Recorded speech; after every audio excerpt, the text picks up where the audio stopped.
I'm Laurel Spadaro, and I cover the federal patch. I'm based out of Tampa, Florida. So I had a funny story. I was listening to Beth talk earlier about everything that the Doolittle Institute's doing.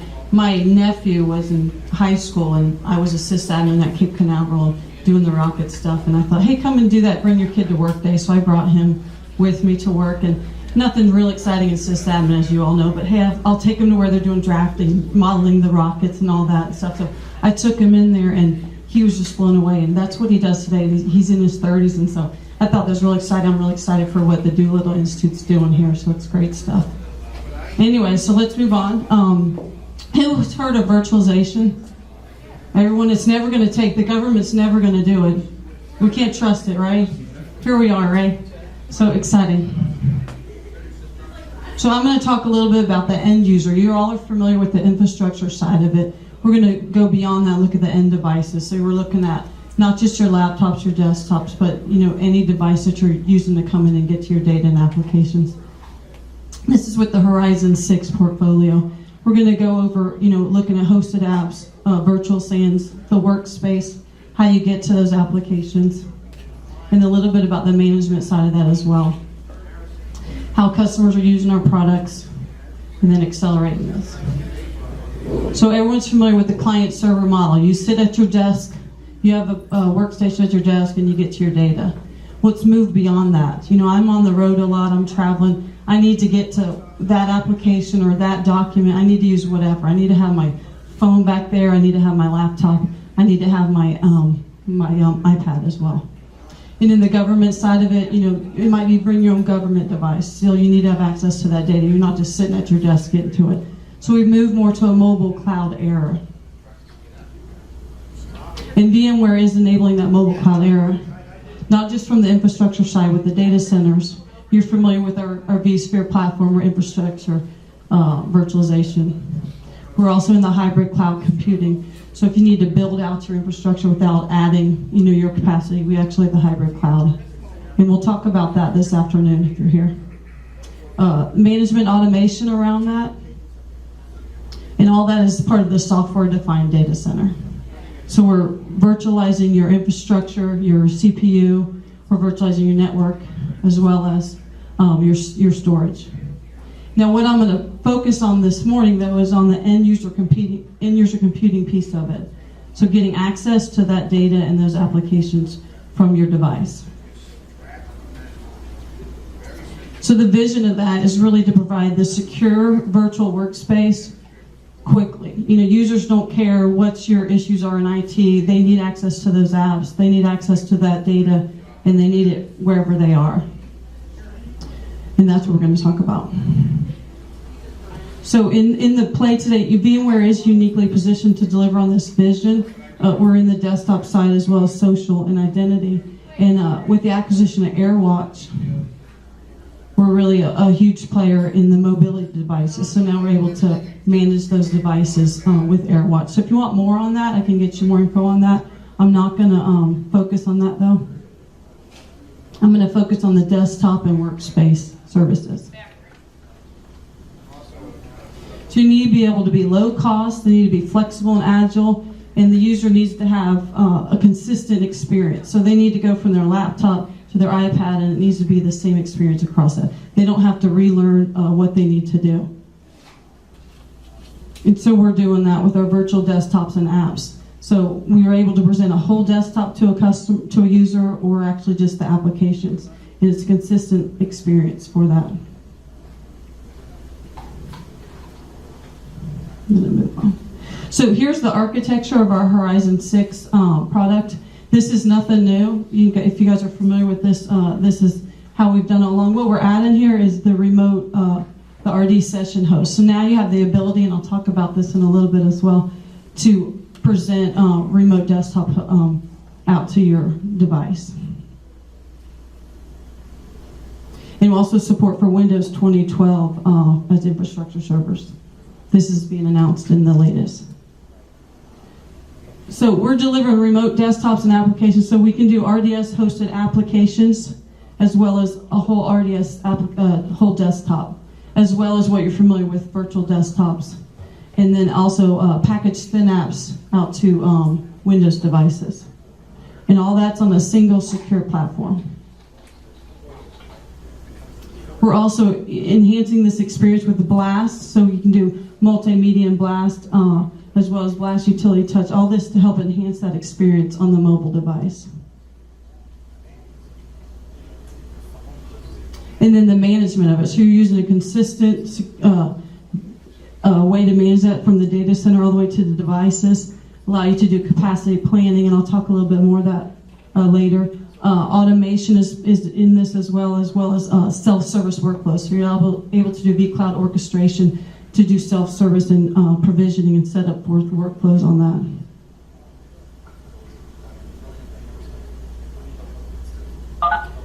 So with the cloud pod, go back a second. Sorry, I skipped it. So the key themes with the introduction of Horizon 6 is the cloud pod architecture. So you were tied to a single data center. Now you're able to move out to 2 data centers today and have global entitlements between those as well. I'll talk about the RDS hosted apps as well. So you can get access to any applications from any device. Virtual SAN, vSAN allow you to take the disk, and I'll talk more about this, take the disks that are inside your servers and cluster them together and present a virtual SAN to your virtual desktop.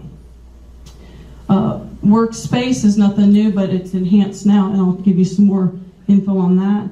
And our management of that is vCenter Operations Manager for View. It's got some enhancements to it, and it's going to be a single platform. So if you'd use it to manage your servers now, the same consistent look and feel will be with the desktops as well. And then Mirage, I'll talk about Mirage. Mirage is a way to manage physical as well as virtual devices. So the cloud pod architecture allows you to move pods between sites. So you'll have a global LDAP replication, so enable view deployments across multiple data centers. So this allows you to view beyond 10,000 sessions on a single pod, and now you can move between 2 pods. And so it's a single namespace across. So if you have one pod, say in London and one in New York, the communication between them. And I'll show you that. So if you're going to log into, say, London, you go to this connection server, and it sees that you have a session running in New York City, and then it's going to present that session to you no matter where you are. Did everybody get what that? So hosted apps with you. This is the ability to integrate the delivery of applications in full desktops running in Microsoft Windows Remote Desktop terminal services. You get full screen access also on an iOS and Android device, as well as seamless Windows on your laptop or Mac.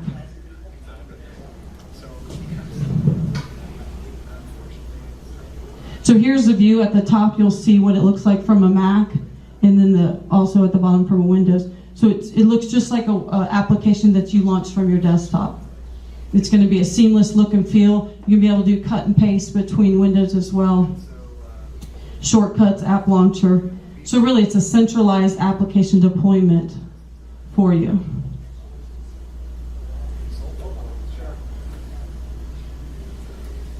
So you're doing this on a device at the end. If you're using a mobile device, iOS or Android, you're able to do this with the Horizon mobile client. And this extends that to the bring your own devices. So the same thing you're doing on the desktop and Mac, you're able to do on your device. So you have access to full virtual desktops, as well as RDSH, terminal server desktops, and then the applications. And you can launch more than one application at a time. I can launch Internet Explorer, I can launch Word all from the same screen. You don't have to do one at a time, you can launch multiple windows. And then if your users still need access to a complete desktop, we have the ability to do the virtual desktop as well as the desktop from an RDS pool. So another feature that's going in is virtual SAN. So that was announced with our 5.3.1 release, and it's in our View 6 platform. So you're able to take your software-defined capabilities into storage virtualization. So now I can pull pull the drives that are inside my internal servers, the internal drives in my servers, and abstract them into a pool of disks. Look at the architect of that.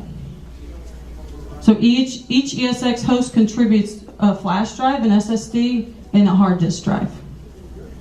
And then those are aggregated together into one giant data store. And then the load is spread across them, so that if there's any failure on the host, you're able to recover from a failure.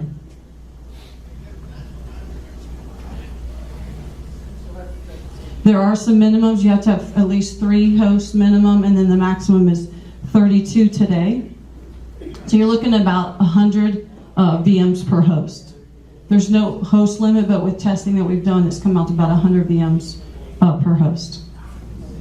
And you can have 1 flash drive per group and 7 hard disk drives per group. That's the limit today. So everyone understands, so you're not having to go out and buy a SAN. If, say, you have a View deployment, you want to set up a pilot, and you want to start out small with 50 to like 300 users, you can then aggregate the disk drives that are inside your internal servers and use those to do your View environment. You don't have to go out and spend $30K on a SAN device to go out and do that. So you're able to do that with internal drives. And if you go larger than what our limits are, then you're able to add a SAN later on.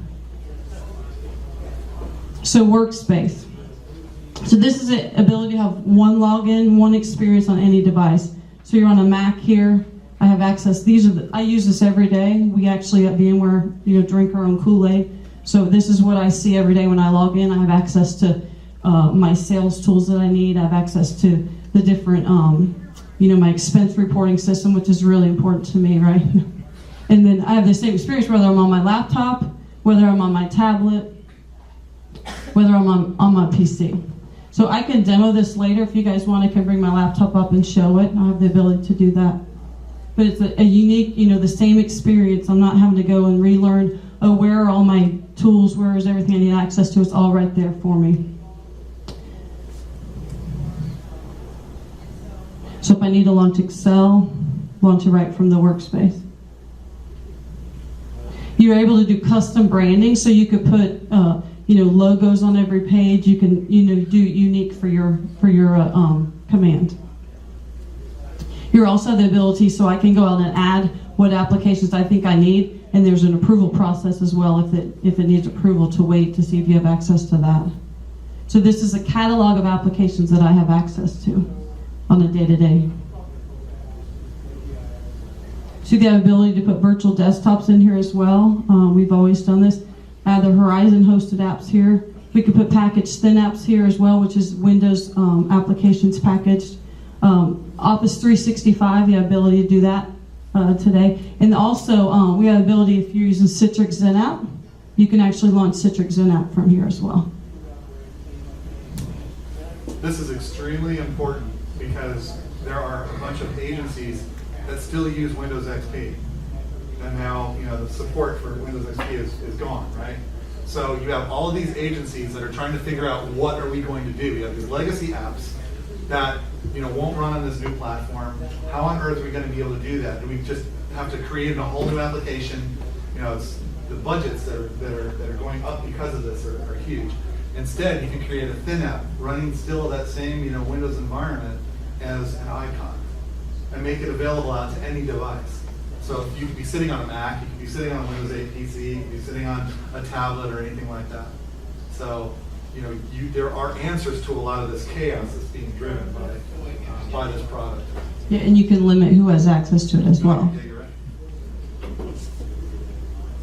So some of the key features, seamless integration with your desktops and apps. I think I talked about all these. Thin app package delivery, Office 365.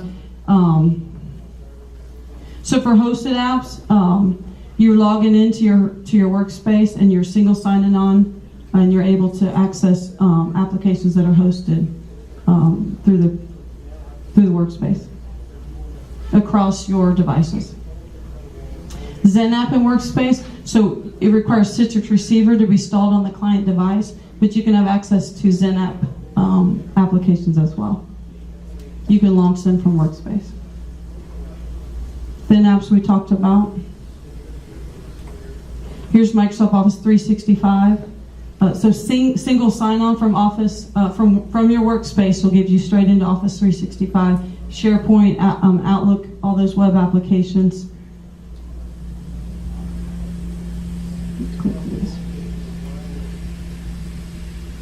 So you even have the ability to put out there a web page, say for your corporate web page or whatever. If it's not an application, you actually have that ability to put that out there as well. So a single portal for your users. So VC Ops for you. This is the management, the vCenter Operations Manager for View. It's a single console for all your environments, whether it's your server virtualization or your desktop. Allow you to drill down into, if there's a problem on a desktop, allow you to drill down to the process level to see if there's any issue, where the issues are. You're also allowed to do, it helps you do with planning. So if you see, 2 months from now with the trend I'm at today, has analytics built into it to say, here's where you're going to need more storage, here's where you're going to need more servers, more compute. Has the ability to do that. So like I say, you drill down to the process level to see where errors are. And it just gives you faster problem-solving identification. So here's a look at the interface. It's hard to see, I know, from back there, but you can drill down, look at the alerts you have out there, so it shows you the health of your system. It has, yellow, red, and green alerts to tell you where your potential problems are, where problems are you need to look at today. Okay, Mirage. So let's talk a little about Mirage. So this is the ability to manage virtual desktops as well as physical desktops. So say you have a desktop at a remote location, doesn't get backed up, the data just sits there. You have the ability to reach out to that device, physical device or virtual, do a backup of that, keep track of that, so if that device ever goes away, you can then present either a virtual desktop to that user or replace their physical box and re-provision that from bare metal. And it does it in layers, so you have the ability to do a base backup of that, and then as they add apps and all that, it allows you to keep track of that in layers.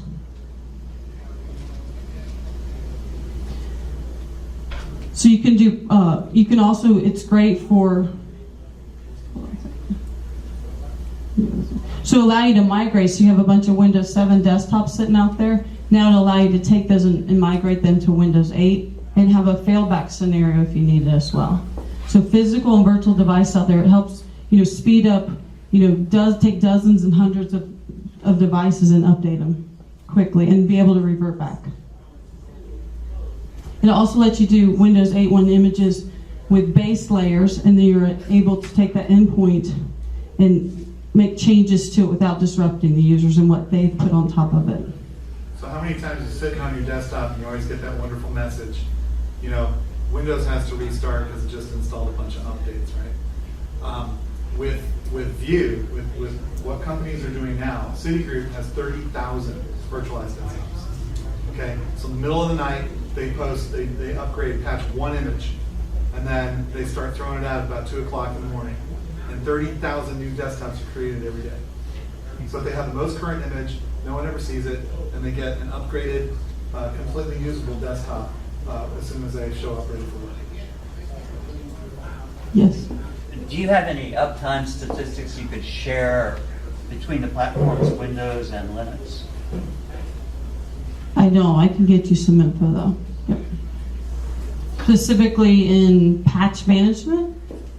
I'm thinking about if one puts View on Windows versus putting View on Linux, what would be the more robust combination? Okay, I'll get that.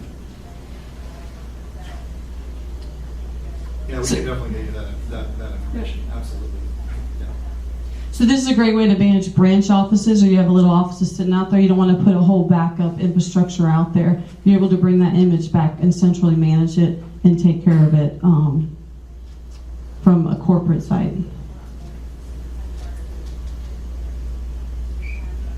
So also we have the ability to do Horizon 6 on-premise, so you'd have your own infrastructure of Horizon 6. We also have the ability to do desktop as a service. So you have at VMware's cloud site or a partner cloud site. I don't know if Sterling does this, but yeah. So you would host, they would host that, or VMware would host that desktop as a service from you, and then you would reach back into that. So you're not having to set it up on site yourself. So your compute, network, and storage would all be handled in the cloud, and you would have access to it from any location that you're at. Does that include the security aspect as well? Mm-hmm. Yes, and Yeah. there's also Fed, right? So Yes. there's Fed data centers, there's 2 right now. Yeah, so VMware just submitted for FedRAMP certification on our cloud, our VCHS, but it's our vGovernment CHS. So. Yeah, so there's 2 data centers that VMware hosts within the Fed space, right? So if you're looking at having, I don't know if anybody has ever had to do STIGs, right? Or bring, secure servers up in a military environment, but it takes a very long time to do that. Well, they have images that are already STIG. They've already been certified by DISA.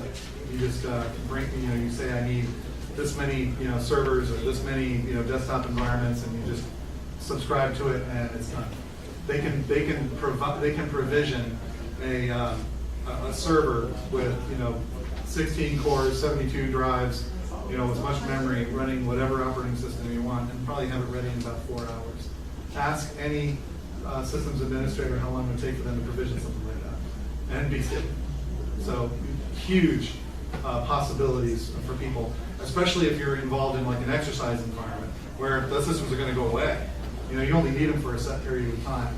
You have customers rolling in that need to do some work or whatever. You can have that provisioned and managed through a simple single user interface.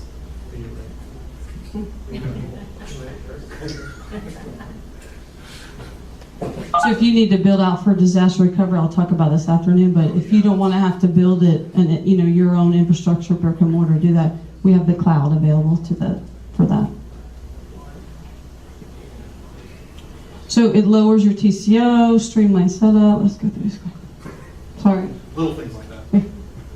So it helps with simplifying your management and reduce your OpEx and CapEx. Let's go through this.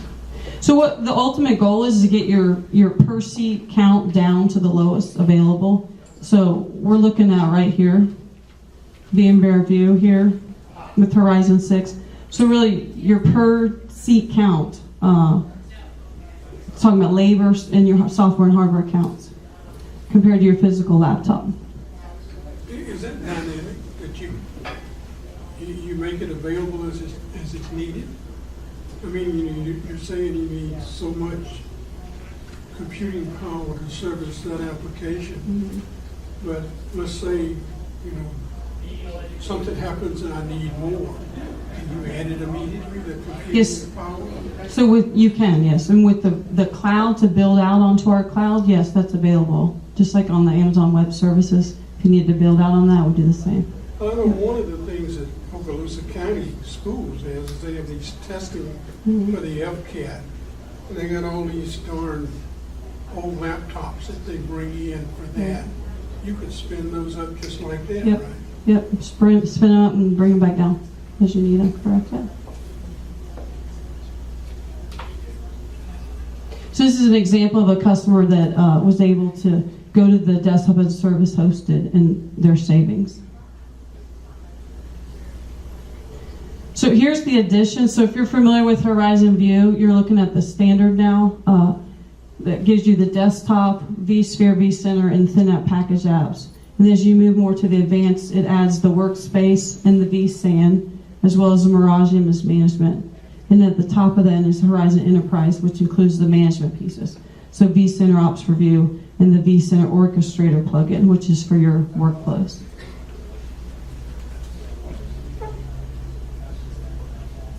So here's some use cases, desktop management. Some companies did some business continuity, disaster recovery, for security and compliance, and then anywhere access. So we also have some already pre-architected in place to accelerate your time. So if you need to do a branch office, we already have an architect, here's what you need, the components you need to size that for a branch office. Say you have 2,000 employees at a branch office or 1,000 employees. We have that ready for you. We also have the end-to-end solution for secure workplace. Always on desktop for like hospitals, for the nurses stations, we have an always on desktop solution as well as for a process desktop for like manufacturing type or outsourcing.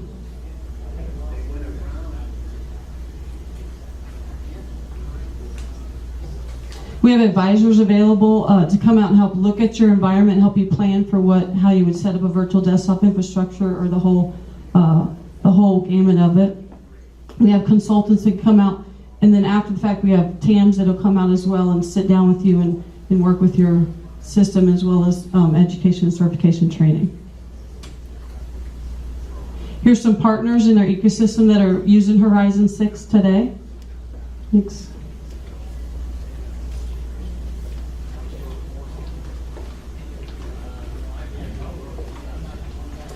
So this is a way to move to the software-defined data center.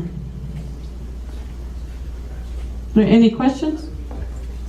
How long has virtualization existed? Because one of the things, 10 plus years. one of the things you get when you tell people you want to do this, Mhm. oh, we can't do that, that's too new. That hadn't been tested. Yeah, the federal government's been saying that for years, and Yeah. they've fully adopted our virtualization on the compute and memory side of it. So there are a lot of people who just don't believe. So the question was, how long has virtualization existed? Okay. The real answer is the virtualization has existed for about 50 years, since the mainframe. Okay. Now, when you look at that, it's very expensive. It's very centralized, right? But absolutely, in the past 10 years, the government has created some big projects in terms of virtualization, right? The first one that I was involved with was in 2006, and that was the Navy Shared Services Center based on Lakeshore for Spadaro in New Orleans. And they went that way because Katrina came in and wiped out everything. So they had a nice clean slate, and they're like, well, what do we do?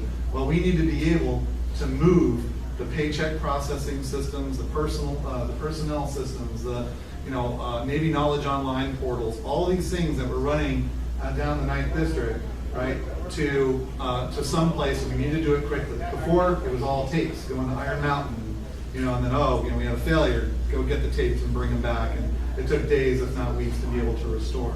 So they came up with this model where they had, you now know the term COOP, right? So they had these disaster recovery sites that were created in Millington, Tennessee.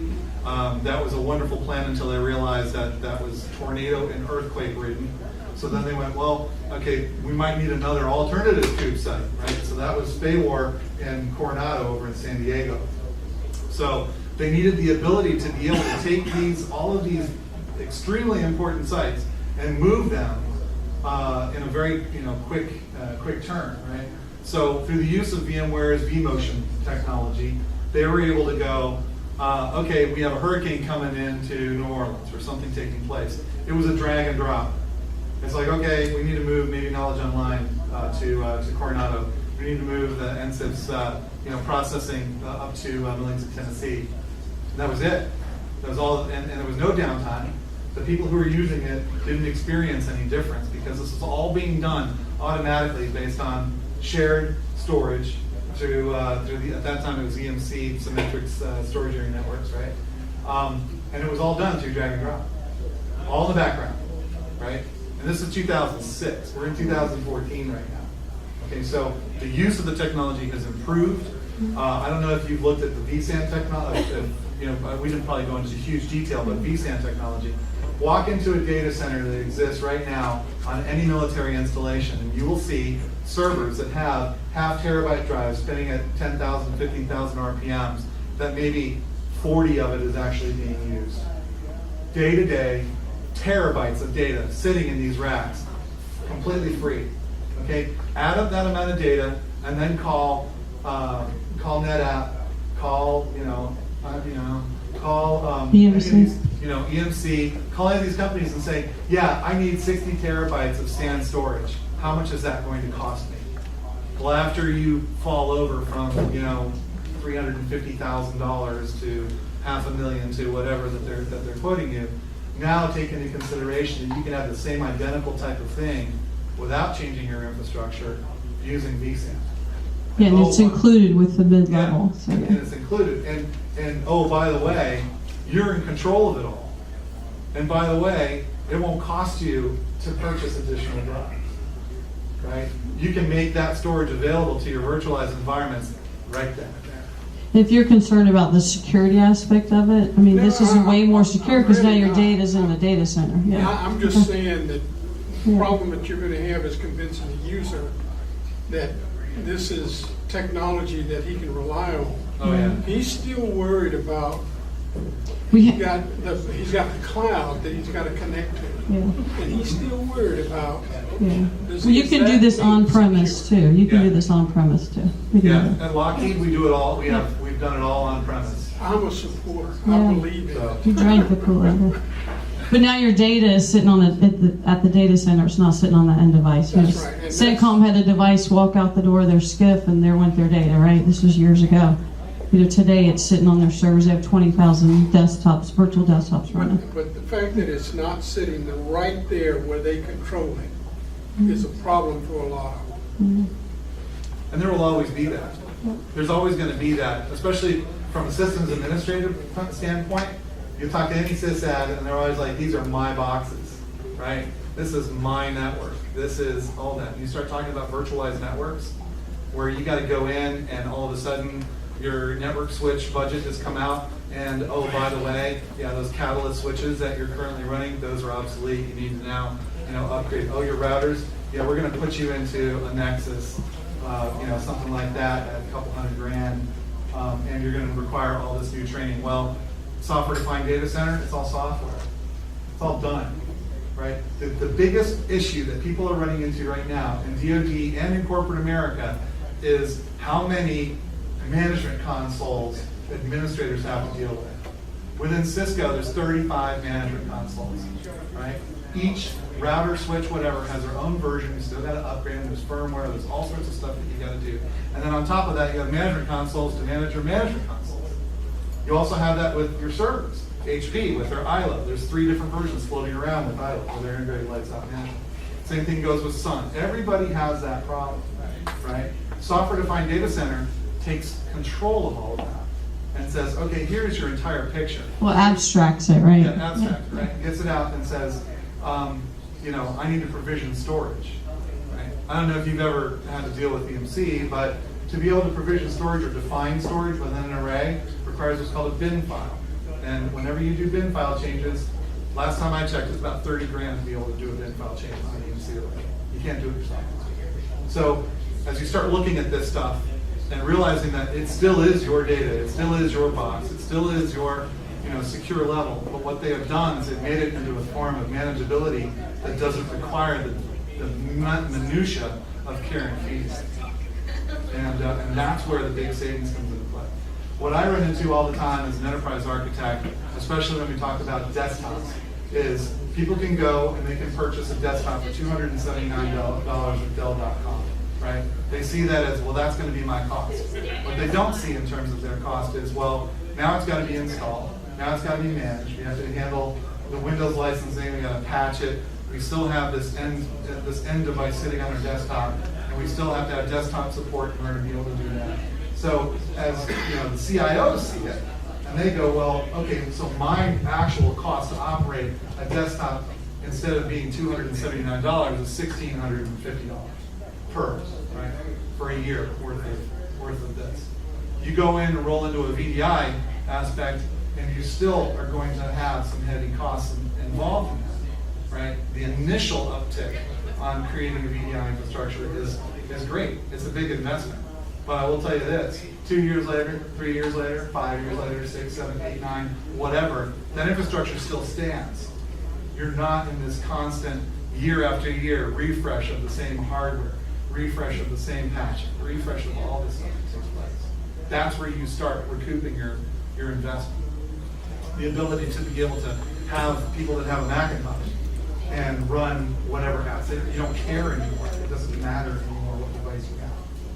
You still are able to do your business the way you have. I had some great conversations at Doolittle about that because they're going to be hosting hundreds of people that are going to come in. And how do you dictate what your infrastructure is going to be if you don't necessarily know on a given day or time, your architecture is going to change. How do you roll like that? You know, you can't tell the customers as they're coming in, oh, by the way, your iPads aren't allowed. You can't come in with your Windows PC, or you can't do that. You want to be able to come in and Saved by the bell. So if you want to see, a demo of it, I can get it on my laptop. You can see that. Yeah, you really need to see that, especially on lower band. Thanks, Laura, appreciate it.